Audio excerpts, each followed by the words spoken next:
Aula de número 11. Como se fabrica alma e espírito. Esse é nosso já conhecido quaternário inferior, nossos 4 corpos do pecado, estágio atual da humanidade. Notem na figura que fizemos inserir o termo princípio de alma, junto aos 3% de essência livre, porém adormecida. Fizemo-lo não por acaso, é para elucidar que hoje em dia possuímos apenas uma pseudo-alma adormecida. Quando olhamos para uma criança recém-nascida, enxergamos nela uma beleza pura, indescritível. Essa é a consciência livre, porém adormecida. O que intentamos dizer quando utilizamos a expressão fabricar alma é que essa pseudo-alma deve crescer e despertar. Isso somente é possível com o trabalho dos 3 fatores de revolução da consciência, que é a morte mística, nascer, quimia e sacrifício pela humanidade. Ou seja, com o trabalho com os 3 fatores de revolução da consciência logra-se desengarrafar a alma e despertá-la. Em outras palavras, diremos que assim estaremos salvando nossa alma. Quando já houvermos adquirido uma boa porcentagem de alma, ou seja, quando a alma começa a tomar conta de nossos processos íntimos em detrimento do ego, como hoje em dia acontece, aí sim poderemos dizer que possuímos uma alma.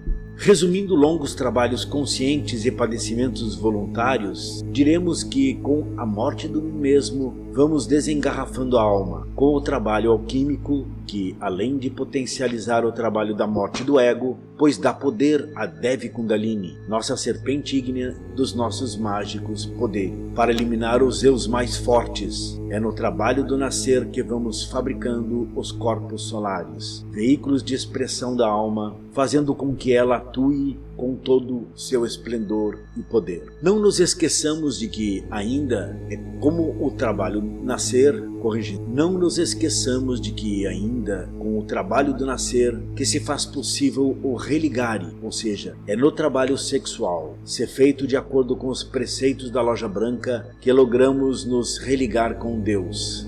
Desta maneira se fabrica o espírito, ainda que saibamos já o possuir, mas é necessário trabalhar intensamente com a alquimia para nos religarmos com o nosso espírito divino. Nesses processos, na verdade, nenhum dos 3 fatores de revolução da consciência está isolado, ou é menos necessário que os outros. Damos a conhecer que não é possível o progresso da Kundalini sem que haja pureza interior. Assim, sem o trabalho da morte em marcha, não é possível criar corpos solares. Tampouco nos religarmos com Deus, pois a Kundalini nessas condições fica estancada. Por outro lado, como já dissemos linhas acima, não é possível eliminar agregados psíquicos mais fortes sem a Kundalini esteja mais potente. O que diremos então acerca do 3º fator de revolução da consciência? O sacrifício pela humanidade? Pois bem, devemos saber que com o trabalho de morte do mim mesmo, vamos nos desengoistizando, tornando-se assim natural que passemos a querer o bem de todos e o nosso próprio também. Não obstante, é com o trabalho do sacrifício pela humanidade que desenvolvemos sobremaneira o amor por todos os seres. Falando sobre desenvolvimento da Kundalini e o 3º fator de revolução da consciência, existe um postulado esotérico que não necessita de explicações. A Kundalini desperta e sobe através dos méritos do coração. Acrescentamos ainda que, segundo uma lei da natureza, aquilo que nos damos é o que recebemos. Corrigindo, acrescentamos ainda que, segundo uma lei da natureza, aquilo que nós damos é o que recebemos. Deste modo, aquele que dá bens materiais receberá bens materiais, e uma pessoa que dá conhecimento e bens espirituais aos demais receberá conhecimento em troca, de maneira que não se recebe ajuda da lei divina se não formos merecedores em recebê-la. Ou seja, quanto mais nos sacrificarmos pela humanidade, mais ajuda e conhecimento receberemos das hierarquias. Lembremos da máxima: quem muito dá, muito recebe, mas aquele que nada der, até o que não tem lhe será tirado. Deste modo, aquele que se sacrifica bastante pela humanidade ascende muito mais rápido do que o que pouco se sacrifica. Mas diferenciamos sacrifício pela humanidade e sacrificar a humanidade. Com isso, queremos dizer que não basta querer ajudar as pessoas sem saber ajudar. Lembremos da frase do Cristo: fariseus hipócritas, vocês não entram e não deixam os outros entrarem. O sacrifício pela humanidade deve ser harmônico com o grau de comprovação e ascenso de cada um. Interessante realçarmos ainda a respeito do tema: como se fabrica alma e espírito. Tudo que evolui ao mesmo tempo, ou seja, os corpos vão se regenerando, outros sendo criado. A alma vai se desengarrafando e despertando,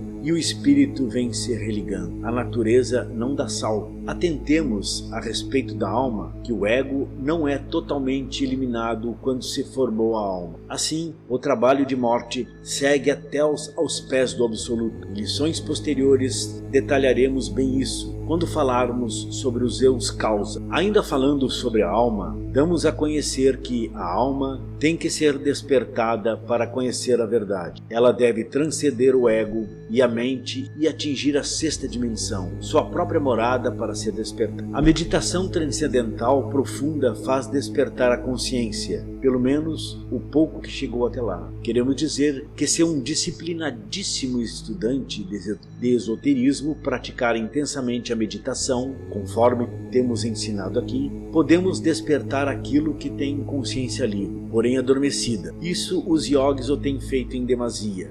Mas, lógico que estamos nos referindo a apenas os 3% de consciência que hoje possuímos. À medida que o discípulo for desengarrafando mais e mais consciência, mediante o trabalho de dissolução do eu pluralizado, deverá também despertá-la em seguida, pois essa consciência recém-desengarrafada é uma consciência adormecida. Assim, a meditação deve ser uma prática diária em nossas vidas.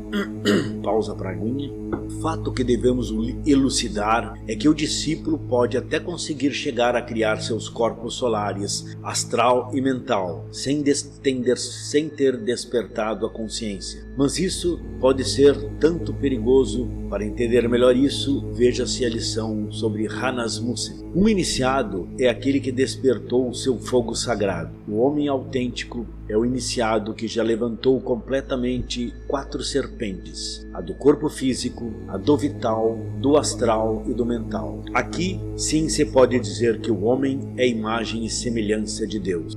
Todo aquele que desperta a serpente de fogo, o corpo causa, repetindo, todo aquele que desperta a serpente de fogo do corpo causa, a 5ª serpente de fogo, neste momento despertou a consciência. Neste momento, pode-se dizer já, tem sua alma e deu consciência a ela no mundo das causas naturais. Quando nos religamos ao íntimo, dizemos que esse é um mestre autêntico, um mestre de mistérios do fogo. Para finalizar, diremos mais uma vez, para que não confundamos os corpos solares com a alma ou com o espírito, que os corpos físico, vital, astral e mental, causal, são apenas veículos de manifestação da alma, assim como os corpos búdico e átmico são veículos de manifestação do espírito.